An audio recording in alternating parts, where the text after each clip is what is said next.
Hey guys, Mark here, and school season is almost upon us. I know a lot of you guys out there hate the fact that those words just came out of my mouth, but unfortunately it's true.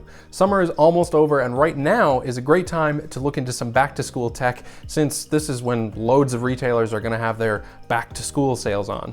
Today I've got my work laptop with me, the Acer Swift 1, and I'm going to tell you why this might be one of the best laptops out there on the market for the budget-conscious student. Now, let's get one thing straight. I'm not saying this is the laptop for all students. I hate when some reviewers do that. There are a lot of different kinds of students out there. While an English major might be looking for a laptop with a great keyboard and a great display, an engineering major might be looking for something with a little bit of extra power, like an integrated GPU for SolidWorks or other 3D design software. The Swift 1 isn't that kind of powerhouse laptop, but for most students, it should get you through your degree with minimal issues.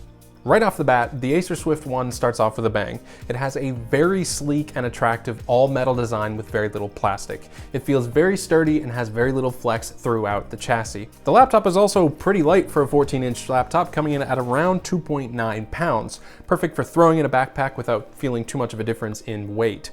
Overall, I appreciate its subtle, classy design, and I like that the branding is not too in your face. Could have done away with the Acer logo below the display, given that you've got this nice Swift branding on the hinge, but I'm nitpicking. Speaking of the display, this laptop has got a decent one. This is a 14-inch 1080p IPS display with very narrow bezels and a matte coating for reducing reflections. For a budget laptop, I was genuinely impressed by the display here. Images and video come out sharp and the text is very easy to read. It's not all sunshine and rainbows though. The colors aren't great since it covers only 66% of the sRGB spectrum. For most, the display will look fine, but for creative types like photographers and videographers, you guys might want to steer clear. The brightness is also not the greatest, coming in at a maximum of 218 nits. Despite the fact that this is a matte display, you still might have issues viewing the screen in broad daylight outdoors. Given the fact that most students have their classes indoors in a classroom, however, it should be fine in most circumstances. It is an IPS panel, so off-axis viewing is decent, although not perfect. Colors start to wash out and the brightness starts to dim at extreme angle viewing, but to me that's not a big deal. Most of the time you'll be in the sweet spot in front of the laptop anyway. Oh, and in case it matters to you, the display goes all the way down until it's flat on a desk, so that's kind of cool. Just below the display sits our decently sized keyboard. I've got a few gripes about it, but overall it isn't bad, it's just not great either. The first negative is that it's not a backlit keyboard. I don't use laptops in the pitch darkness much anyway, but it's always nice to have that backlit keyboard when you need it. In any case, it'll save you some battery life, which is excellent by the way, and we'll get to that in just a bit. The keys are relatively quiet, which is great for a classroom setting, but I find that they have just too much of a mushy membrane feel to them for me. That combined with the minimal key travel makes the typing experience not the most pleasant.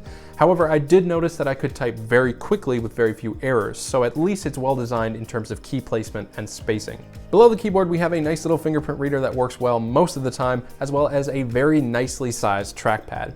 It's very smooth feeling and keeps the consistent cool metal feel that the rest of the chassis has.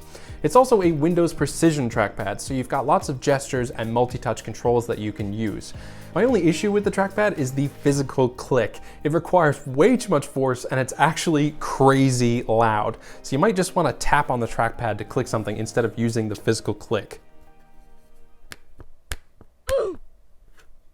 In terms of I/O, the Swift 1 is pretty much perfect. On the left, we've got our tiny DC in port for power, a full-size HDMI port, USB-C, and two USB 3.0 ports. On the right, we've got a Kensington lock, a USB 2.0 port, headphone jack, and a card reader. You honestly can't get much better than that. I wish that the USB-C port supported power delivery so that we could get rid of that tiny little DC power port, but it's not too big of a deal. The power adapter itself, though, is actually pretty small, not much larger than the power brick of, say, an iPad. All right, now the fun stuff. This version of the Swift is Acer's lower end budget conscious type, so performance isn't going to be as great as something like the Swift 3 or the Swift 5. However, in most cases, I was actually very impressed by the speed of this laptop. Inside, we have a Gemini Lake Celeron N5000 quad-core CPU with a base clock of 1.1 GHz and a boost of 2.7. Along with that is 4 GB of DDR4 RAM and 64 GB of eMMC flash storage.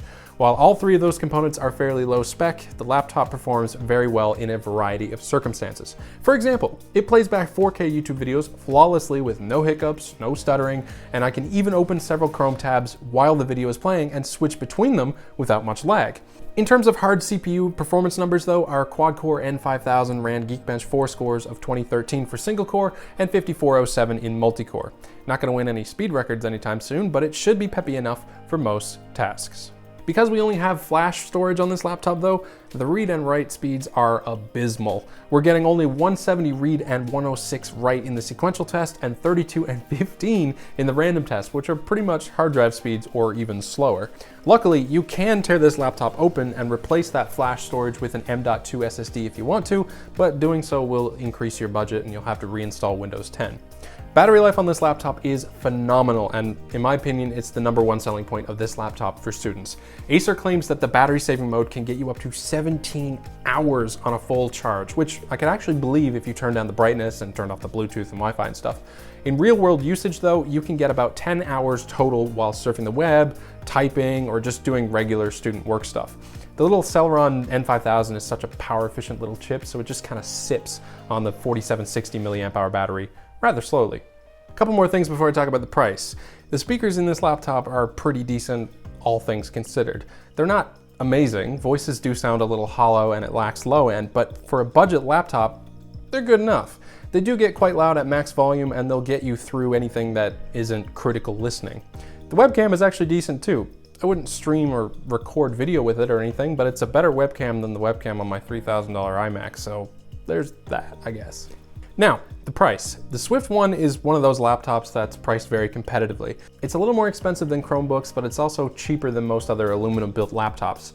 At $379, it's that in-between kind of laptop that has more functionality than a Chromebook, but is still priced low enough for the budget-conscious student.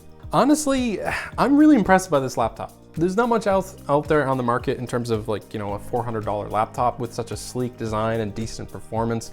As long as you're not looking to do any sort of gaming or 3D modeling, the Acer Swift one should fit the bill for most students, and I can honestly say that I recommend it wholeheartedly. If you like this video, please give it a like and subscribe to support my content. Good luck in the new school year to all you students, and as always, have a great day.